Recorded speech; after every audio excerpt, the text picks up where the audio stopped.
কিনে শেখ আজমাইন হোসেন জেলার দাফকুপ থানা সুতারকালী ইউনিয়ন যা কিনা দক্ষিণে সেখানে এখান থেকে একটা পোস্ট লাগছে।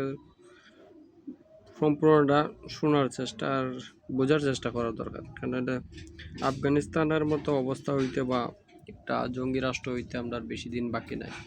মার্শাল আর্ট শেখানোর আড়ালে দেশের বিভিন্ন এলাকা তরুণদের উগ্রবাদী কর্মকাণ্ডে উদ্বুদ্ধ করতে কার্যক্রম পরিচালনা করছে ফাতোয়া কমব্যাট সিস্টেম FCS নামের একটি সংগঠন। শাহ আমানত সাবির নামে এক ব্যক্তির সরাসরি নেতৃত্বে এর কার্যক্রম পরিচালিত হলেও এদের নেটওয়ার্ক বেশ বিস্তৃত সংশ্লিষ্ট রয়েছে আফগানিস্তান ফেরত উগ্রপন্থীদের। এরা সম্মিলিতভাবে বসিলাতে বিদেশি দাতব্য প্রতিষ্ঠানের অর্থে আবাসন প্রকল্পের আড়ালে চালাচ্ছে তেহরিকে তালেবান পাকিস্তান TTPর জন্য রিক্রুটমেন্ট প্রক্রিয়ার পাশাপাশি চক্রটি TTPর আদলে তেহরিকে তালেবান বাংলাদেশ TTB গঠন করতে চেষ্টা চালাচ্ছে।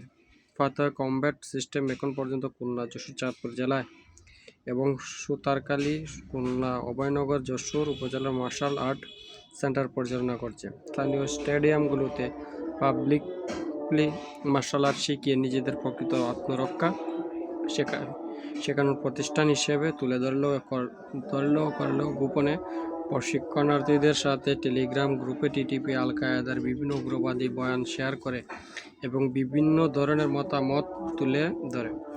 প্রশিক্ষণার্থীদের মনস্তত্ত্ব বুঝে তাদের প্রাথমিকভাবে নির্বাচন করে পরবর্তীতে বাছাইকৃত যুবকদের প্রত্যন্ত অঞ্চলে উদাহরণস্বরূপ কিশোরগঞ্জের নিকলিচাতির চর ইউনিয়নের নিয়ে সহস্র প্রশিক্ষণ দেয় ও TTPর হয়ে যুদ্ধ করতে আফগানিস্তানে পাঠানোর ব্যবস্থা করে। শাহ আমানত সাবিরের অন্যতম সহযোগী হল মোহাম্মদ মাহফুজুর রহমান, যিনি সামাজিক যোগাযোগ মাধ্যমে বাংলাস্তানের জঙ্গি নামে ফেসবুক পেজ পরিচালনা করেন।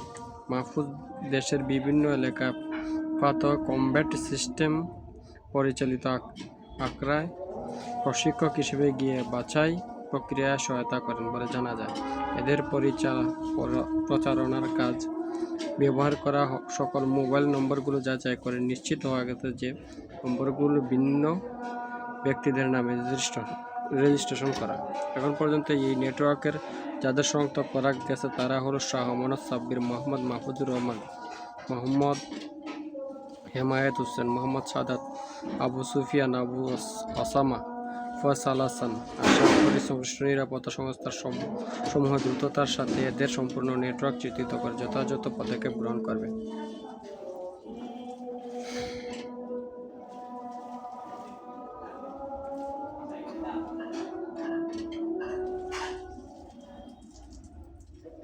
এটাও হইতে পারে, কারণ কয়েকদিন আগে পাকিস্তানে একটা বাচ্চা আমরা মারা গেছে, তার বয়সটাও প্রায় খুবই অল্প, 17-18।